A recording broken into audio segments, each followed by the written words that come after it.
Bismillah.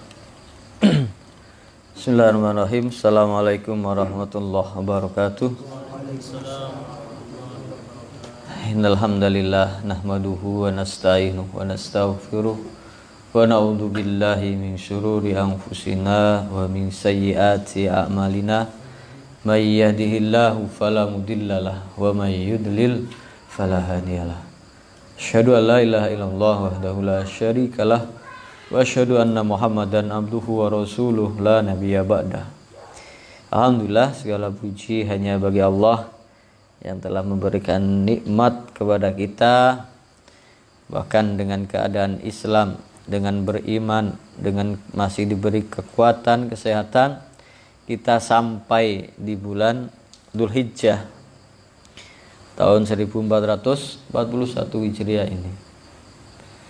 Jadi kita malam kedua ini, tanggal 2, hari-hari yang istimewa. Semoga bisa kita mengisinya dengan amal ibadah kebaikan untuk beribadah kepada Allah Subhanahu wa taala. Shalawat dan salam kita sampaikan kepada Nabi kita Muhammad sallallahu alaihi wasallam yang telah membimbing umatnya, bahkan umat manusia seluruhnya, untuk menggapai keridhaan Allah Subhanahu wa taala. Alhamdulillah, kita lanjutkan kajian kita. Kita akan mengulang sekali lagi bahasan kita yang terakhir, yaitu Al-Mas'alah As-Sabi'ah As-Sab'un 77. Dakwahum annahum awliya'ullah min dunin nas. Mereka mengklaim, menganggap, mengaku sebagai wali-wali Allah, bukan manusia-manusia yang lain. Nah, jadi yang lain, manusia yang lain tidak berhak menyandang gelar sebagai waliullah, tapi mereka mengaku, mengklaim, menganggap dirinya adalah wali-wali Allah Subhanahu wa taala. Wali ini orang yang bisa orang yang mendapat kemuliaan, orang yang dekat kepada Allah Subhanahu wa taala. Harusnya wali-wali Allah itu orang yang dimuliakan karena kedekatannya mereka kepada Allah Subhanahu wa taala. Lalu apakah cukup dengan mengklaim, mengaku, menduga, menganggap bahwa dirinya adalah wali-wali Allah saja kemudian mereka berhak menyandang gelar itu? Ternyata tidak. Ini adalah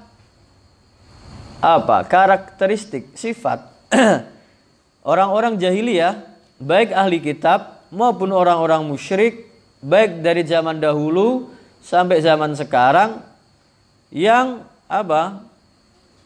menganggap diri mereka orang-orang yang suci, orang-orang yang sudah menjadi wali, orang-orang yang dilindungi dan diampuni dosa-dosanya oleh Allah Subhanahu wa taala. Maka dalam surah Al-Jumu'ah, Qul ya ayyuhalladzina hadu in za'amtum annakum awliya'u lillahi min dunin nasi fatamannawul mauta in kuntum shadiqin. Katakan, wahai orang-orang Yahudi, kalau kalian mengaku, mengklaim, menganggap diri kalian adalah wali-wali Allah dan bukan manusia-manusia yang lain, maka kenapa tidak kalian mengharapkan kematian saja? Kan sudah menjadi wali Allah. Kalau wali Allah sudah katanya sudah ma'rifat, sudah tinggi, sudah dekat dengan Allah, kalau mati kan jelas masuk surga. Fatamannawul mauta. Kenapa kalian enggak menginginkan mati saja? Kalau kalian benar mengklaim bahwa itu pengakuan kalian itu benar, in kuntum shadiqin. Wala yatamannawnahu abadan. Mereka tidak akan sekali-sekali mengharapkan kematian itu selamanya. Enggak berani. Suruh mati karena kamu kan mengaku sebagai wali Allah. Kalau sudah wali Allah itu kan maksum, diampuni dosanya menurut anggapan mereka, dijamin masuk surga. Kalau begitu, kenapa kalian gak mengharapkan kematian? Nah, suruh menjemput kematian, mereka tidak wala yatamannaunahu abadan. Mereka nggak akan berani selamanya. Bahkan orang-orang Yahudi itu walaupun pakai senjata lengkap, badannya besar, pakai perisai, itu sama ketapel aja takut. Bahwa klaim mereka wali-wali Allah, orang yang dicintai oleh Allah adalah dusta belaka. Wala yatamannaunahu abadan bima qaddamat aydihim, karena ulah tangan mereka sendiri, karena perbuatan mereka sendiri. Mereka kalau zaman dahulu membunuh para nabi kalau tidak sesuai dengan hawa nafsu mereka. Mereka mendustakan ayat-ayat Allah. Bahkan Nabi Musa saja dikhianati. Mereka mengajak untuk menyembah patung anak sapi. Kemudian di waktu penduduk yang di tepi pantai disuruh beribadah di hari Sabtu, mereka malah melanggarnya. Dikutuk menjadi monyet dan babi. Bima qaddamat aydihim wallahu alimum bidzalimin. Allah Subhanahu wa taala Maha mengetahui siapa saja yang berbuat zalim. Enggak ada yang luput, enggak ada yang lepas dari hisab Allah Subhanahu wa taala. Kemudian dalam surah Al-Baqarah ayat 95, qul in kanat lakumud darul akhirah indallahi khalisatan min dunin nas. Katakan kepada mereka, orang-orang ahli kitab, kalau sesungguhnya bahwasanya surga itu milik kalian saja, orang lain gak berhak masuk surga. Surganya Allah itu khusus milik kalian. Sama, fatamannawul mauta in kuntum shadiqin. Kenapa kalian gak mengharapkan mati saja? Karena surga kan sudah kalian kapling, sudah kalian klaim sebagai milik kalian. Kalaupun mati nanti kalian yang masuk surga. Bangsa yang lain, umat yang lain gak bakal masuk surga. Itu anggapan mereka. Fatamannawul mauta in kuntum shadiqin walayyatamannawnahu abadan. Sama. Mereka gak berani mengharapkan atau menjemput kematian itu bima qaddamat aydihim, karena ulah tangan mereka, karena akibat perbuatan mereka sendiri. Yang selalu mengkhianati perintah Allah Subhanahu wa taala. Mereka menganggap diri mereka bangsa yang paling unggul, ras paling mulia. Bahkan mereka menganggap kalau menolong orang lain, bangsa lain itu berdosa. Menolong saja berdosa. Harusnya yang mereka tolong hanya bangsa mereka sendiri. Kalau di luar bangsa mereka nggak boleh ditolong. Bahkan kalau ditipu, dizolimi, dianiaya, dicuri, dirampas, itu mereka tidak berdosa. Anggapan mereka. Seakan-akan kalau dalam peri kemanusiaan, mereka itu nggak punya peri kemanusiaan. Seakan-akan mereka itu bukan lahir di muka bumi ini. Seakan makhluk yang lain, paling mulia anggapannya. Wa qalatil yahudu wan nasara nahnu abnaullahi wa ahibba'uh. Orang Yahudi dan Nasrani mengklaim kami adalah anak-anak Allah, anak-anak Tuhan, dan yang dicintai oleh Allah. Maka jawabannya, qul falima yu'adzibukum bidunubikum. Kenapa kalian pernah diazab kalau kalian dicintai oleh Allah Subhanahu wa taala, kalau kalian disayangi oleh Allah Subhanahu wa taala? Bal antum basyarum mimman khalaq. Kalian itu ya manusia biasa, ciptaan Allah. Semua ciptaan Allah, semua berhak mendapatkan rahmat kasih sayang Allah Subhanahu wa taala. Barang siapa yang beramal, beriman, beramal soleh, bertakwa, maka dia tinggi derajatnya. Barang siapa yang ingkar, yang kafir, yang membangkang perintah Allah, maka akan diazab oleh Allah Subhanahu wa taala. Enggak ada yang membedakan kedudukan manusia. Ya ayuhan nas, inna khalaqnakum min dzakari wa unsa wa ja'alnakum syu'uban wa qabaila lita'arafu. Inna akramakum indallahi atqakum. Wahai manusia, sesungguhnya kami ciptakan kalian dari suku-suku dan berbangsa-bangsa supaya kalian saling mengenal. Sesungguhnya yang paling mulia di antara kalian siapa? Orang yang paling bertakwa. Atqakum. Maka wali itu, nah ada teorinya. Ala inna awliya Allahi la khaufun alaihim walahum yahzanun. Sesungguhnya wali-wali Allah itu mereka tidak akan takut dan bersedih hati. Siapa mereka? Alladzina amanu wa kanu yattaqun. Syaratnya cuma 2. Mereka itu orang yang beriman dan bertakwa. Yang menjadikan orang itu mulia ketakwaannya. Bukan warna kulitnya, bukan bahasanya, bukan nasab dan keturunannya.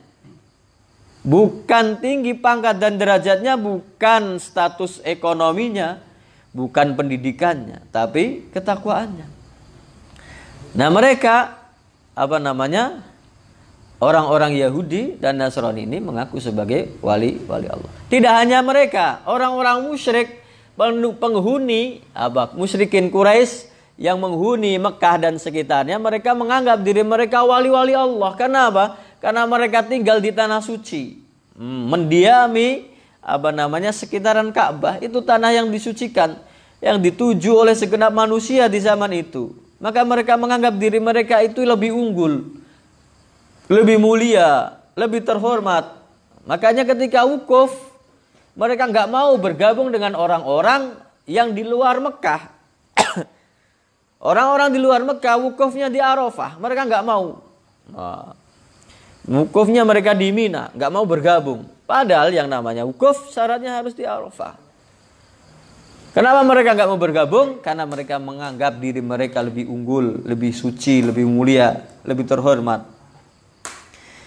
Nah, dalam surat Al-Anfal ayat 34, wa ma lahum alla yu'adzibahumullahu wa hum yasudduna 'anil masjidil haram wa ma kanu awliya'ah in awliya'uhu illal muttaqun. Dan mengapa mereka itu diadab oleh Allah Subhanahu wa taala, sedangkan mereka itu menghalangi orang-orang dari Masjidil Haram untuk beribadah. Wa makanu auliya'ah, mereka itu bukan wali-wali Allah. Walaupun mereka menganggap diri mereka terhormat, lebih mulia, bukan. In auliya'uhu, sesungguhnya wali-wali Allah itu adalah illal muttaqun, hanya orang-orang yang bertakwa kepada Allah Subhanahu wa taala. Modalnya adalah iman dan takwa. Definisi dari wali Allah. Kemudian orang yang menganggap diri mereka itu suci, menganggap diri mereka itu mulia, menganggap diri mereka itu terhormat, apakah dengan anggapan itu saja itu menjadi mulia, menjadi terhormat? Tentu saja tidak. Harus dibuktikan, harus ada dalilnya, ada buktinya, ada alasannya. Maka tidak serta-merta orang yang mengklaim, mengaku diri mereka adalah wali Allah, berlaku kepadanya predikat tersebut. Dan seperti zaman sekarang, itu zaman dulu orang-orang Yahudi, Nasrani, orang-orang musyrik mengaku sebagai wali-wali Allah. Di zaman sekarang ada orang yang menganggap orang-orang tertentu dengan kondisi tertentu itu sebagai wali Allah. Padahal patokannya adalah mereka yang beriman dan bertakwa. Itu aja. Parahnya lagi kalau zaman sekarang orang gila dianggap sebagai wali Allah.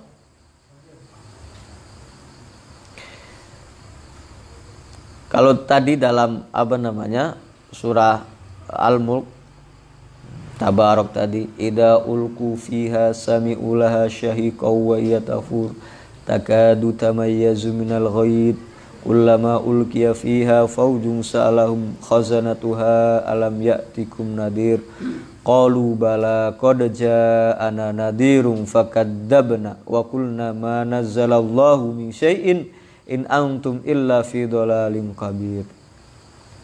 Waqalu, orang-orang yang masuk neraka itu waqalu, mereka menyesal. Waqalu law Wa qalu, apa tadi? Qalu bala qad ja'ana nadhirun fakadzabna wa qulna ma nazzalallahu min syai'in in antum illa fi dhalalin kabir. Qalu bala qad ja'ana nadhirun fakadzabna wa qulna ma nazzalallahu min syai'in in antum illa fi dhalalin kabir. Fa'tarafu bidzambihim wa qulna, yang ayat ke-9 atau 10-nya yang orang-orang yang masuk neraka itu. Nah,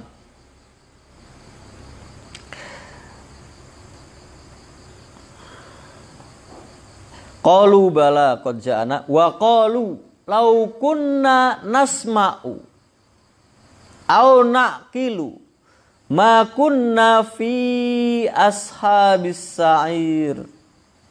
Ini penyesalan orang-orang yang masuk neraka. Wa qalu, mereka berkata, lau kunna nasma'u, seandainya kami itu mendengar peringatan dari para nabi dan rasul, mendengar nasihat, mendengar ajakan untuk beribadah hanya kepada Allah Subhanahu wa taala. Wa qalu law kunna nasma'u aw naqilu, atau menggunakan akal kami untuk mencerna, untuk berpikir, untuk menerima kebenaran, ma kunna fi ashabis sa'ir, kami enggak bakalan menjadi ashabis sa'ir, penghuni neraka sa'ir. Jadi yang bisa menyelamatkan apa? Bisa mendengar dan menggunakan akalnya. Orang sehat mana bisa menggunakan akalnya?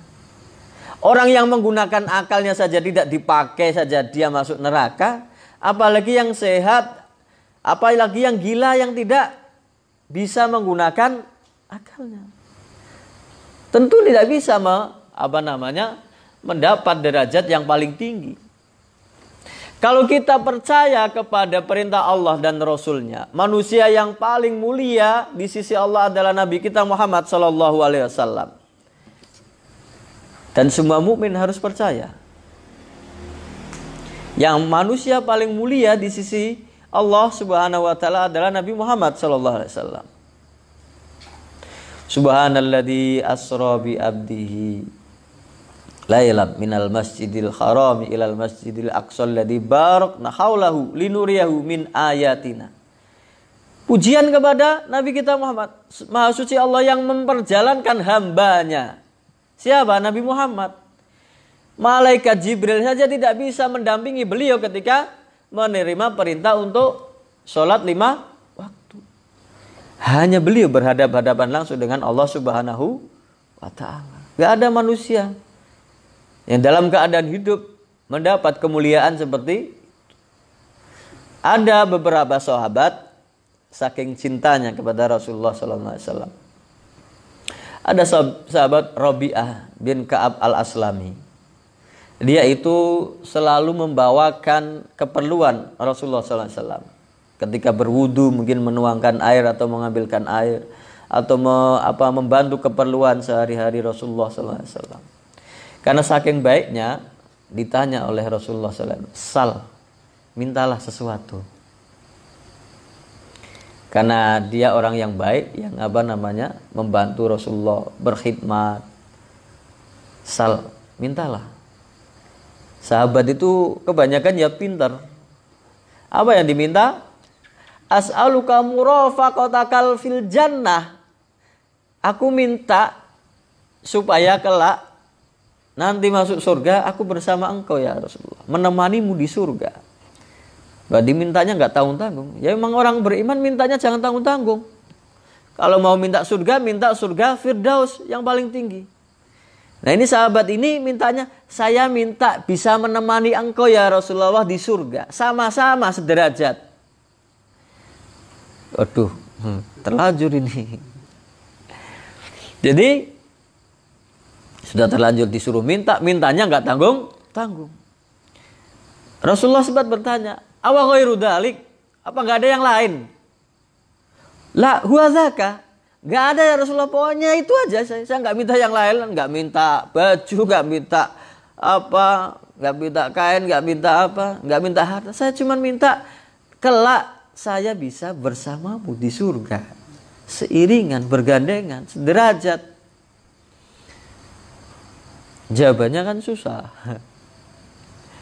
Maka dikatakan Rasulullah SAW bersabda,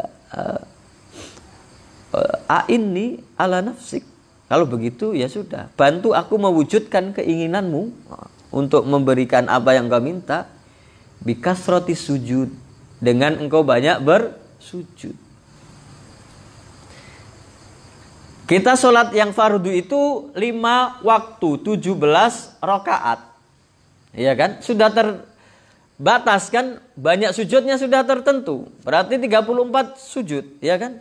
Kalau kita suruh memperbanyak sujud, berarti suruh memperbanyak sholat sunnah. Maka mendekatkan diri kepada Allah, ingin menjadi orang yang mencapai atau mendekati derajat yang bersama Rasulullah, bukan menjadi orang yang mengasingkan diri, bukan menjadi orang yang berbuat aneh-aneh, bukan menjadi orang yang sakti, bukan mengumpulkan harta yang banyak, tapi apa? Mengamalkan ibadah-ibadah sunnah setelah kewajiban dilaksanakan. Lah kalau orang itu nggak pernah sholat, nggak pernah puasa, nggak pernah zakat, apalagi orang gila. Orang gila saja sholatnya juga tidak sah, kok dianggap sebagai wali. Sesuatu yang tidak masuk akal.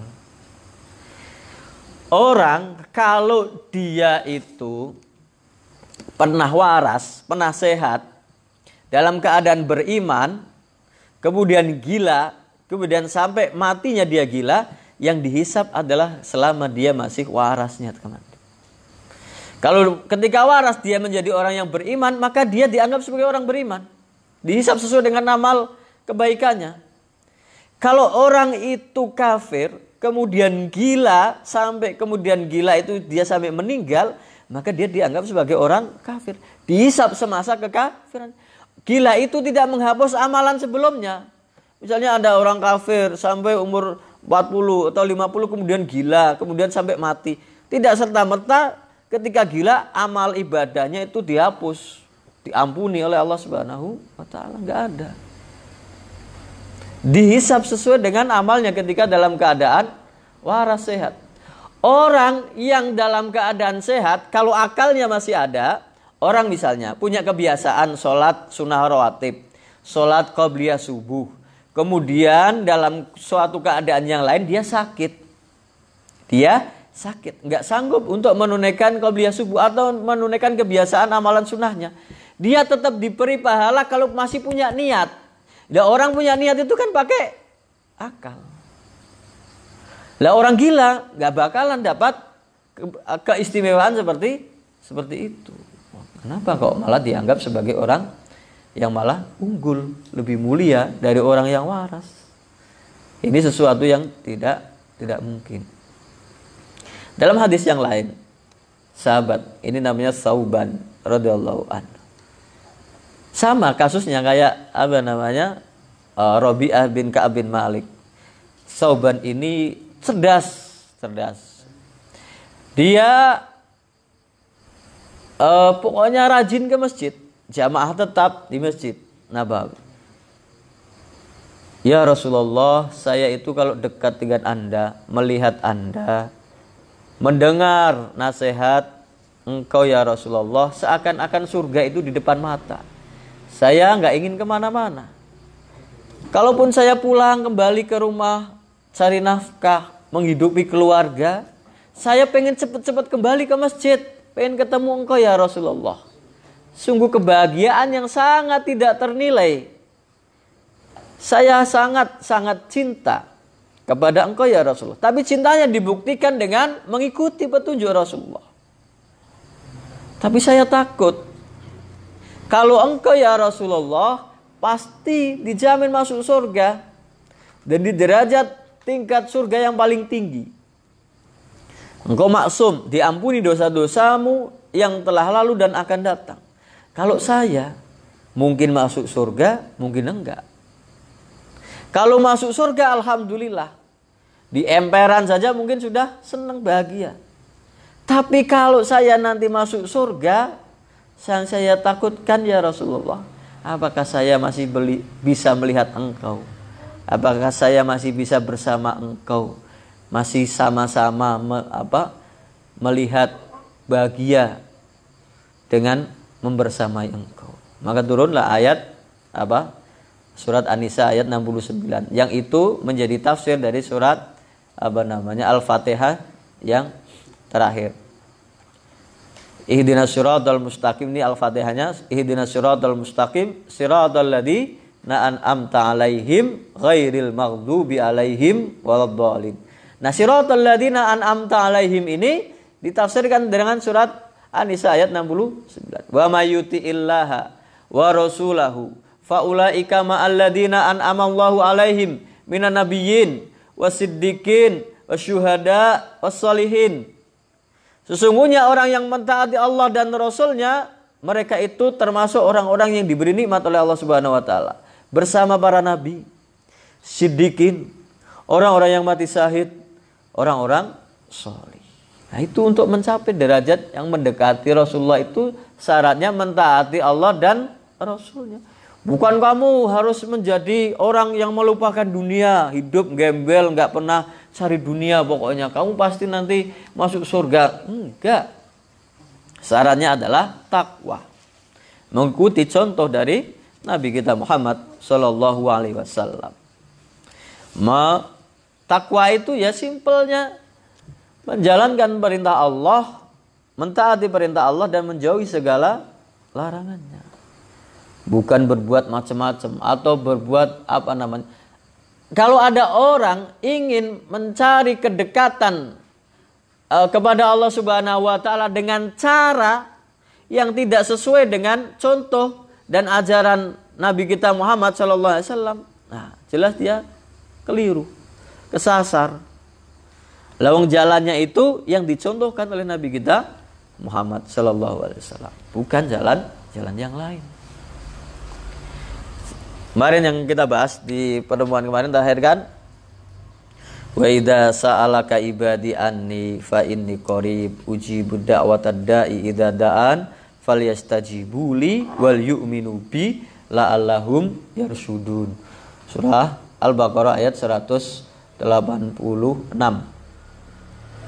Kalau hambaku bertanya kepadamu wahai Muhammad tentang aku, anni fa inni qarib, aku adalah dekat. Jawablah, aku dekat. Ujibu da'watad da'i idza da'an, aku akan menjawab doa-doa hambaku kalau dia minta. Idza da'an. Tapi ada syaratnya, falyastajibuli, jawablah panggilanku. Wal yu'minu bi, percaya kepadaku, beriman kepada Allah. La'allahum yarshudun, supaya mereka mendapat petunjuk. Jadi caranya menjawab panggilan Allah, menjalankan perintah Allah Subhanahu wa taala. Pembahasan selanjutnya. Jadi pembahasan kali ini sebenarnya masih panjang lah, masih banyak yang dibahas. Tapi ya itu saja karena ini mengulang dari yang kemarin. Yang selanjutnya as-samin was-sab'un, ke-78. Dakwahum mahabbatallahi ma'atarkihim syar'ahu. Nah, sama. Mereka mengklaim, menganggap diri mereka itu mencintai Allah Subhanahu wa taala, tapi meninggalkan syariatnya. Tidak mau melaksanakan syariatnya. Dalilnya surah Ali Imran ayat 31. Ini terkenal, ayat ini banyak dihafal. Qul in kuntum tuhibbunallaha fattabi'uni yuhibbukumullahu wa yaghfir lakum dzunubakum. Katakanlah kalau kalian benar-benar mencintai Allah, maka ikutilah aku. Bukan caranya dengan yang lain, bukan mengikuti yang lain.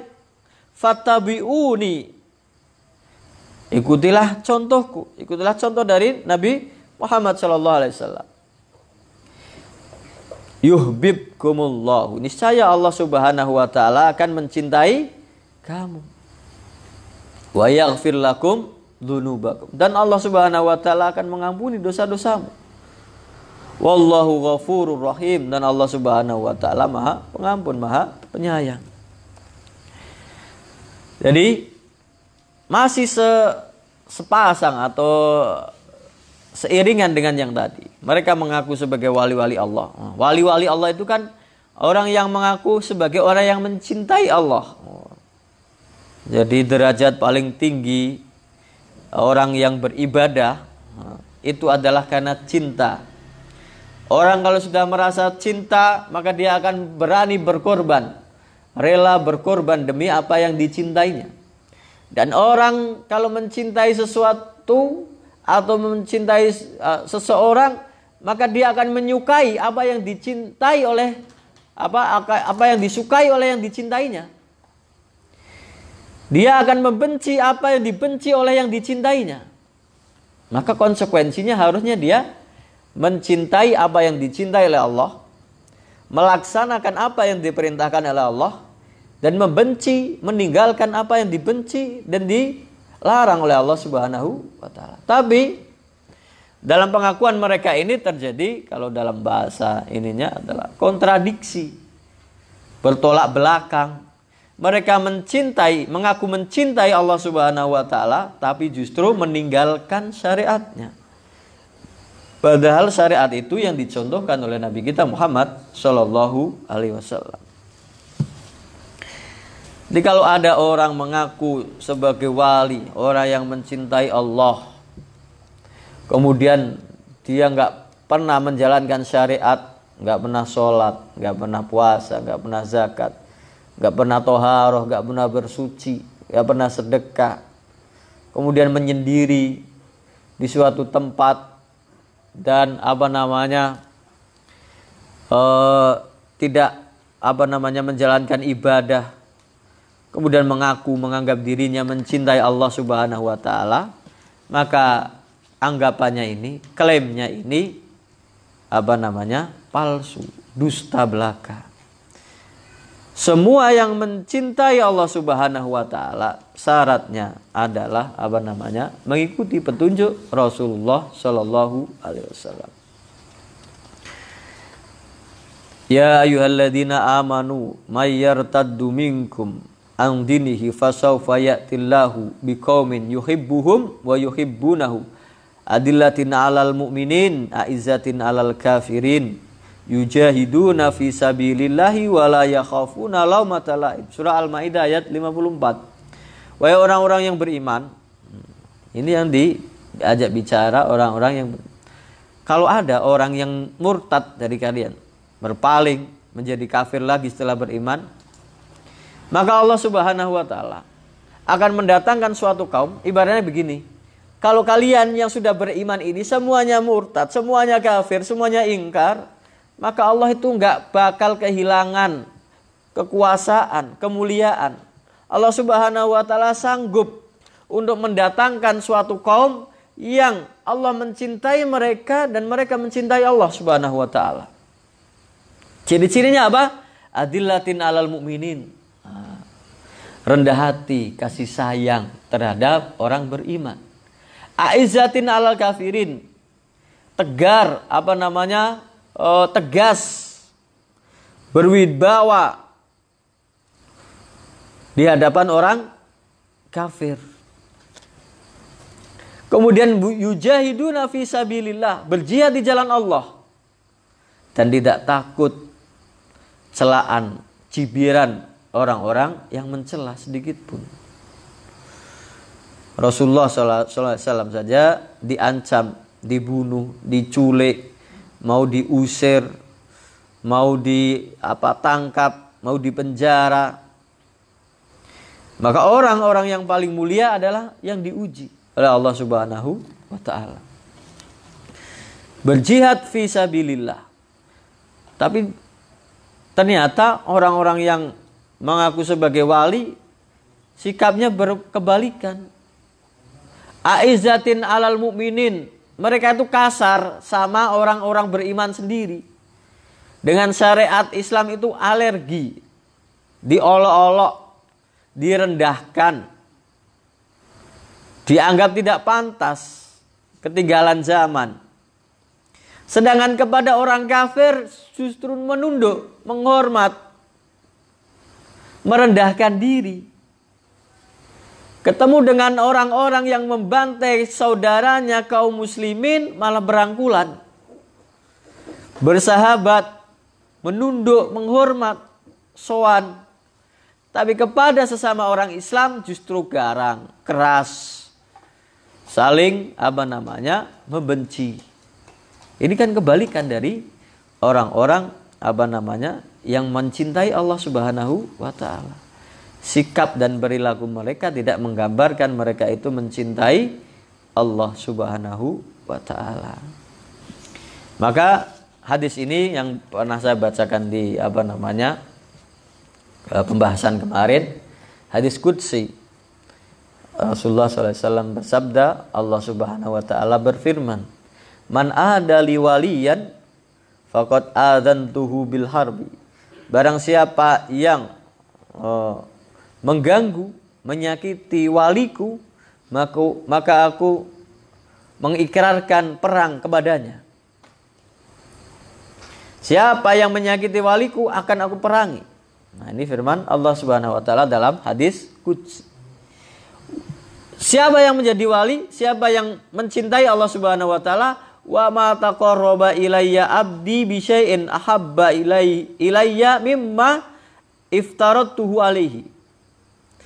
Dan tidak ada sesuatu amalan yang mendekatkan seorang hamba kepadaku kecuali amalan yang aku wajibkan kepada mereka. Pertama, dasarnya adalah menjalankan semua kewajiban kita. Sholat kita yang 5 waktu, puasa kita, zakat kita, haji bagi yang mampu, zakat bagi yang sudah kena nisab. Kalau sudah mendekatkan diri dengan amalan-amalan fardu, amalan-amalan wajib, bisa meningkat. Wa ma yazalu abdi yataqarrabu ilayya bin nawafil hatta uhibbahu.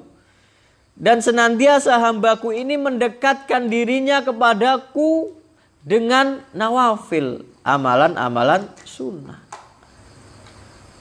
Amalan wajibnya sudah lengkap, amalan sunnahnya baru diperbanyak. Tapi kan ada orang-orang itu kadang terbalik. Sunnahnya digembar-gemborkan, diutamakan, wajibnya nggak ada. Wajibnya nggak ada.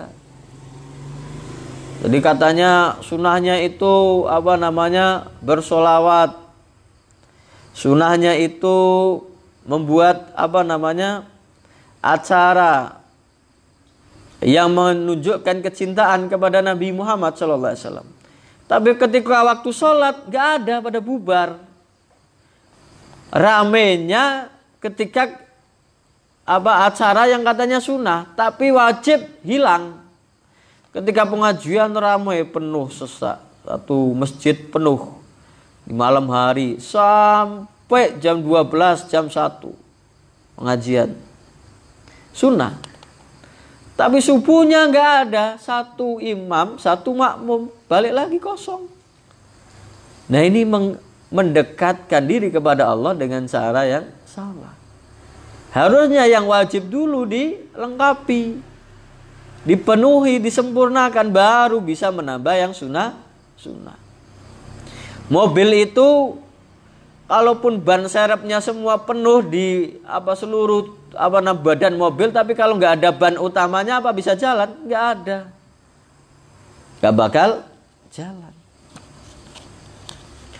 Kemudian senantiasa hambaku itu mendekatkan diri kepadaku dengan amalan-amalan sunnah setelah yang wajib dia tunaikan. Hatta uhibau, sampai aku mencintainya. Jadi mendekatkan diri kepada Allah, ketika sudah dekat akan dicintai oleh Allah Subhanahu wa taala. Jaminan kepada yang dicintai oleh Allah Subhanahu wa taala, fa idza ahbabtu, kalau aku mencintai hambaku itu, kuntu sam'ahu alladzi yasma'u bihi, aku menjadi pendengarannya yang dia mendengar dengannya. Artinya apa?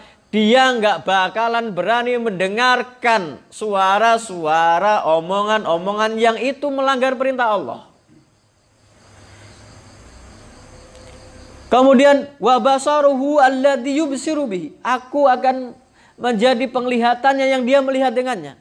Orang yang sudah dicintai oleh Allah tidak bakalan mampu atau berani melanggar perintah Allah, melihat hal-hal yang diharamkan oleh Allah Subhanahu wa taala. Wa yaduhu alladzi yabtishu biha, dan menjadi tangannya seperti tanganku yang dia memegang atau menggerakkannya. Wa rijluhu allati yamshi biha, dan kakinya, dan kakiku sudah menjadi kakinya ketika dia berjalan. Dia tidak akan berjalan ke tempat-tempat yang dilarang, tempat-tempat maksiat yang dilarang oleh Allah Subhanahu wa taala. Kalau nabi itu punya mukjizat, kalau wali itu punya karomah. Orang menganggap karomahnya wali, karomah itu kejadian, kekuatan, kebisaan, kemampuan luar biasa yang melebihi kemampuan manusia biasa. Nah, orang banyak menganggap karomahnya seorang wali itu ya orang-orang sakti, bisa berjalan di atas air, bisa terbang, tidak terbakar, sakti, kebal, dan lain sebagainya. Padahal karomah tertinggi ya seperti hadis ini. Telinganya mendengar hanya yang isinya ketaatan kepada Allah, tidak berani mendengar kemaksiatan. Matanya hanya mau melihat yang diridhai oleh Allah Subhanahu wa taala, tidak berani melihat yang diharamkan oleh Allah Subhanahu wa taala. Tangannya memegang bergerak untuk ketaatan kepada Allah, bukan untuk mencuri, bukan untuk maksiat. Kakinya menuju tempat yang diridhai oleh Allah Subhanahu wa taala. Maka apa itu? Istiqomah. Karomah tertinggi seorang wali adalah istiqomah. Konsisten di jalan kebenaran, mentaati Allah dan Rasulnya, menjalankan perintahnya, menjauhi segala larangannya. Kalau orang itu sudah istiqomah, dia dekat dengan Allah, maka dijanjikan wa in sa'alani la'atiyannahu. Kalau dia minta, pasti aku kabulkan. Maka doa para wali itu sangat dikabulkan, mustajab. Wa in ista'adani la'idzannahu. Kalau dia minta perlindungan kepadaku, niscaya aku lindungi. Maka wali-wali yang paling utama yaitu para nabi dan rasul. Para nabi dan rasul itu ya wali. Baru orang-orang yang di bawahnya. Mereka punya mukjizat, dijamin maksum, diampuni dosa-dosanya oleh Allah Subhanahu wa taala. Nabi Ibrahim saja dalam dikisahkan ketika dia mau dibakar, itu ditanya oleh malaikat, "Wahai Ibrahim, apakah kamu butuh bantuan? Kalau butuh, aku padamkan apinya. Kalau butuh, aku timpakan bukit gunung itu untuk menimpa kaum yang membangkang kepadamu." Jawaban Nabi Ibrahim, ini wali yang paling tinggi nih. Kalau kamu yang datang, mending gak usah. Kalau kamu yang datang, mending gak usah. Gak usah. Saya berdakwah ini lillahi ta'ala, mengajak orang menyembahnya kepada Allah. Yang menyuruh saya, memerintahkan saya hanya Allah. Yang menjamin keselamatan saya hanya Allah. Gak perlu saya minta bantuan kamu. Maka karena keyakinan yang sangat tinggi itu, perintahnya langsung dari Allah. Qala ya naru kuni bardan wa salaman ala Ibrahim. Wahai api, jadilah dingin. Siapa yang merintahkan? Allah Subhanahu wa taala langsung. Jadilah dingin dan keselamatan bagi Ibrahim. Kalau kamu mending gak usah. Sampai malaikat saja gak usah, gak minta bantuan. Nah, ini orang yang paling tinggi. Kalau kita ya mungkin janganlah kayak gitu. Kalau kena banjir saya kalau ya pokoknya yang menyelamatkan ya hanya Allah. Kelasnya belum apa-apa. Nah, wa in ista'adani la idzannahu. Kalau dia minta pertolongan kepadaku nih saya aku tolong. Nah, ini adalah kelebihan orang-orang. Maka klaim orang-orang yang mengaku dirinya sebagai wali, mengaku dirinya mencintai Allah Subhanahu wa taala, tolak ukurnya adalah ketaatan kepada Allah dan Rasul-Nya, menjalankan perintah Allah, menjauhi segala larangannya, menjalankan kewajiban-kewajibannya dan ditambah dengan sunnah-sunnahnya. Tingkat karomah paling tinggi seorang wali adalah konsisten, istiqomah di jalan Allah Subhanahu wa taala. La yakhafuna laumata laim, tidak peduli orang yang mencaci maki, mencela, menghina. Kadang-kadang kita kan orang masih jenggotan saja diejek aja, kadang-kadang aduh minder, aduh rombongan Pak Jenggot ini, aduh. Kadang-kadang sudah apa? Nah, kita dilatih untuk konsisten, istiqomah di jalan Allah Subhanahu wa taala. Mungkin ini yang bisa kita bahas di malam ini. Jadi cuma nambah satu ini. Insyaallah kita lanjutkan di pertemuan yang akan datang. Wallahu taala alam. Hal min soal, ada yang ditanyakan atau mawadan dulu? Ya, fadhol.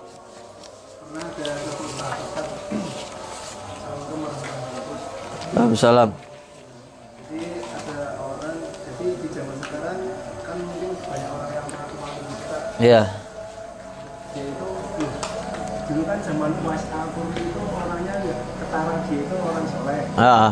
Terus disejajarkan dengan beliau. Terus orang-orang tertentu yang mengatakan, terus kita tanggapannya gimana kan menghindari simpang siur dari masyarakat yang tidak mengetahui gitu. Iya. Kalau orang mau cari dalil itu banyak. Dalil itu tergantung siapa yang menggunakan. Uwais Qarni itu dikatakan sebagai wali karena doanya mustajab. Umar saja minta didoakan sama dia. Dia tabi'in, bukan sahabat karena nggak berjumpa dengan Rasulullah. Tapi sudah diberi ciri-cirinya oleh Rasulullah.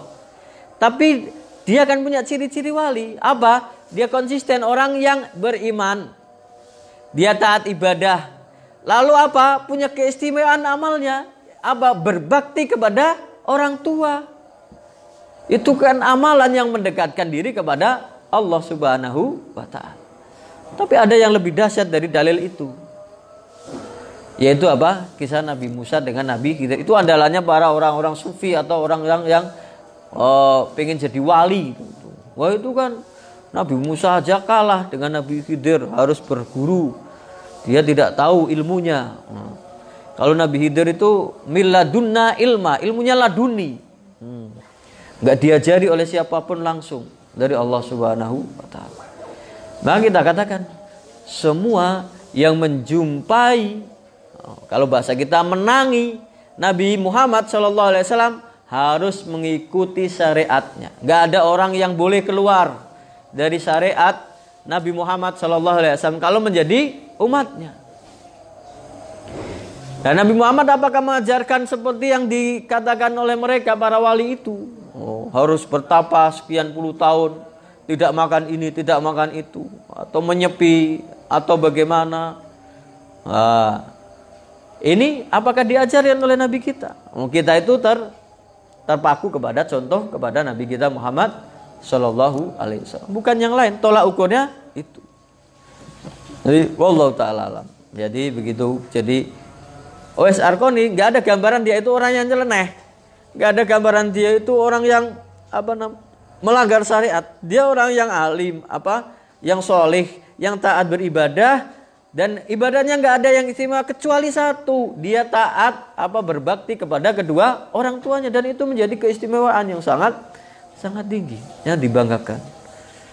Semua orang, makanya semua orang manusia itu punya, ibaratnya kalau anak-anak atau orang itu kan punya bakat masing-masing.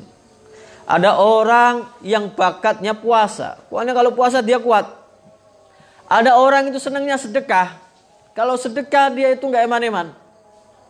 Ada orang pokoknya dia itu orang paling jujur, Ada orang dia pemberani untuk membela kebenaran. Ada orang pokoknya modalnya tenaga. Dia asal ada orang yang pengen dibantu, dia bantu dengan tenaganya. Karena dia nggak punya modal apa-apa. Jadi punya kelebihan masing-masing. Nah kalau orang itu bisa menggunakan kelebihan itu untuk ketaatan kepada Allah Subhanahu Wa Taala, untuk mendekatkan diri kepada Allah, maka niscaya dia akan mendapat derajat yang tinggi. Tetapi Nabi Ibrahim ini dipuji oleh Allah Subhanahu Wa Taala karena ummatan qanitan lillah. Nabi Ibrahim itu umat yang taat kepada Allah Subhanahu Wa Taala. Satu orang tapi dikatakan umat. Kalau orang biasa itu spesialisasinya itu satu. Orang ini jujur tapi nggak pintar. Orang ini cerdas, alim, tapi nggak kuat, lemah fisiknya. Orang ini suka sedekah tapi nggak kuat puasa. Orang ini rajin puasa tapi nggak banyak bersedekah. Ibrahim alaihissalam ini karena ummatan qanitan lillah. Dia umat yang taat kepada Allah. Kenapa? Punya banyak kebaikan kalau dibagi-bagi sama semua orang jadi semua umat. Dia ya pemberani, dia ya rajin, dia suami yang bertanggung jawab, dia jujur, dia tawakal, dia pemurah, dia pinter, dia lemah lembut, dia orang yang istiqomah, dia yang konsisten. Jadi karena banyak amalnya dipuji karena umat. Satu orang tapi umat. Penafsiran yang lain, umat walaupun satu orang kalau di jalan kebenaran maka dia satu umat. Walaupun sendirian dia di jalan kebenaran maka dia umat. Nabi Ibrahim kan menghancurkan patung-patung itu sendiri. Gak ada yang bantu. Ditangkap sendiri. Dilempar ke api sendiri. Maka dia umat walaupun satu orang. Kenapa? Karena dia membawa kebenaran. Wallahu ta'ala a'lam.